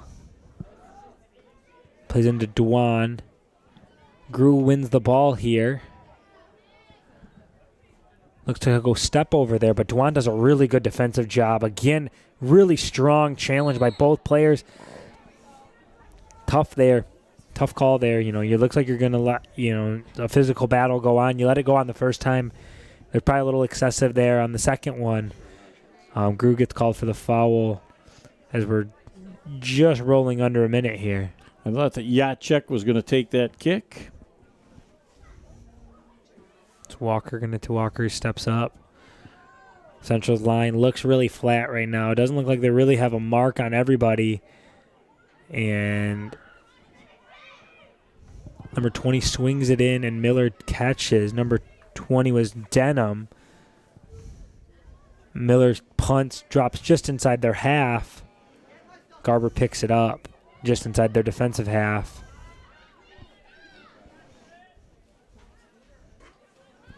So Central trying to maintain offensively with 17 ticks left in our match. Foul called there. We can only assume there's 17 ticks left. They got bonus time in the first half. We'll see what happens here. The ref looks like he's watching it, and we got a countdown coming from the student section down here. And the kick gets off, and they're allowing them to play. I think, well, when we had the red card earlier, there was time that elapsed that they didn't stop, so they're probably using that. Boy, and at this point in the ball game, though, if you have that little time left that's elapsed, your fear of something going wrong or somebody getting hurt, I would not like that as an official to know that the last 30 seconds somebody got hurt. Yeah, I mean, the thing is in soccer they do a lot of, and they do what's called stoppage time. So they will just let them play over the time because there's no clock. I mean, there is a clock, but they tell you how much stoppage time is left. In this situation, we have no idea. And that's tough on everybody, the players. I mean, if this game was a one-goal game, you need to know how much time's left, I mean, we're not in that situation right now. But you got to know, and I'm sure the players are communicating with the referee right now. I know I would ask as a player, how much time's left, sir, whatever, or ma'am, whatever it is. How much time is left. You need to know just so you're able to strategize. You want to be able to use tactics and move players forward when they need to. So Dwan is coming off. And now the referee's looking at his watch, and he's going to say play on. Play back to the player who threw the ball in there. Like that because there's no pressure on the ball on the player who's throwing the ball in. That's easy. Grew wins the ball in the midfield there. She picks it up again, plays a long ball. Callahan's going to make a run in. I think she has a shot on goal.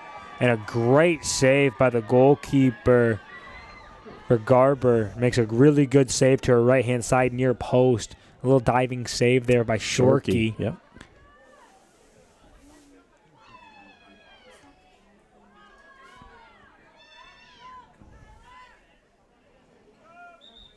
Play on. We got a sub here for the Wolves.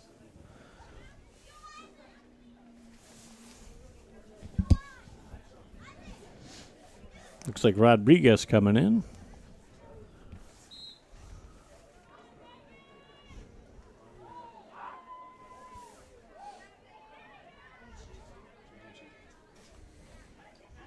Good turn by Baranski there.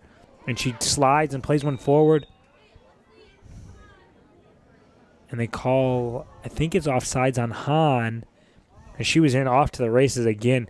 Really well done. Baranski plays one into space, and Hahn's off to the races. She goes 0 to 60 in such a hurry. Yeah. That's you see that again. They're just playing balls into spaces that she's comfortable in, and she's really comfortable up this left-hand flank. 1v1s, doesn't matter. Run her into space, 1v1s. She doesn't care. She's in attack mode the whole day, and that's really fun to watch. And it's a nightmare as an outside back. So Grew is going to be the free kick for Central. Referee again shows his athleticism. Almost got the close shave. As we assume we're down inside the last minute as the clock has expired, but the referee has looked a couple of times in the last minute at his watch, and he may have a sound indication for when that clock is officially at 0 so that he doesn't need to look down, but He must be having so much fun out here on the Relay for Life night that he just says, play on. Callahan driving up the left-hand flank again. She's finding a little more space. They've got her more involved late in the second half. And she tries to curl one in, and the goalkeeper makes a comfortable save as the referee checks his watch again. Short time, it appears. That's the same punt right there that cost them earlier. And she again goes back to it, a low punt driven down the left-hand side. This time it comes off, and that's our final right there. 7-2, the Dukes take the victory on this damp Friday evening. Well, it was a night that Central scored first, and then Garber certainly had more than enough to answer as a couple of people with 2 goals in the game as Hahn picked up 2.